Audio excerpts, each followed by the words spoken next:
Fọláṣadé Àṣàbí. Ilé Fọláṣadé, Fọláṣadé Àṣàbí.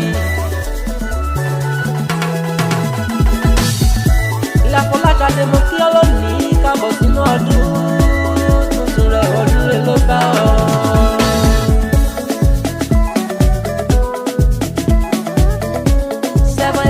Ọdún láì àyájọ́ tàbí ọdún, àyájọ́ tó ìbílẹ̀ gbọ́n ṣàlẹ̀ ìjẹ́ ẹ̀ olórí rẹ̀. Happy birthday to you.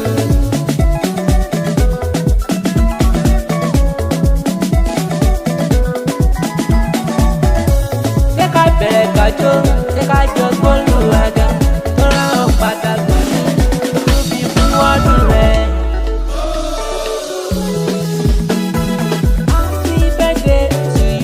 Fọláṣadé Àṣàbí, lọ́jọ́ ìbí rẹ̀ Fọláṣadé Àṣàbí, lọ́jọ́ ìbí rẹ̀ Fọláṣadé Àṣàbí, ilé Fọláṣadé, Fọláṣadé Àṣàbí. Pàtàkì jókòó, kò dẹ̀ ní báwọn kánjú lọ. Màmá rẹ̀ ló pépé lónìí pé ọjọ́ bí rẹ̀ gangan lè ní jẹ́. Ó lé ní lọ́jọ́ ìbí ìdùnnú o. Ọmọ Wùmí Àdùkẹ́ ìyẹn màmá rẹ̀. Fọláṣadé Àṣàbí pé kó túbọ̀ dàgbà kó dògbò, kó má ṣe kánjú kú, kò dẹ̀ ní bọ́jọ́ lọ́jọ́ lọ. Ọmọjọ́ bí tuntun lónìí, a sàn ọ́ sílẹ̀.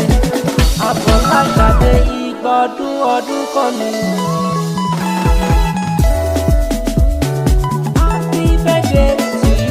Fọláṣadé Àṣàbí, lọ́jọ́ ìbí rẹ̀ Fọláṣadé Àṣàbí, lọ́jọ́ ìbí rẹ̀ Fọláṣadé Àṣàbí, ilé Fọláṣadé, Fọláṣadé Àṣàbí.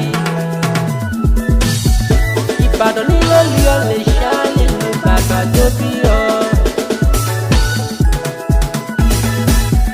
Ìbàdàn nílò lè ọmọ jẹ̀bi jẹ̀karan, àfikàràn fọ́rin mú.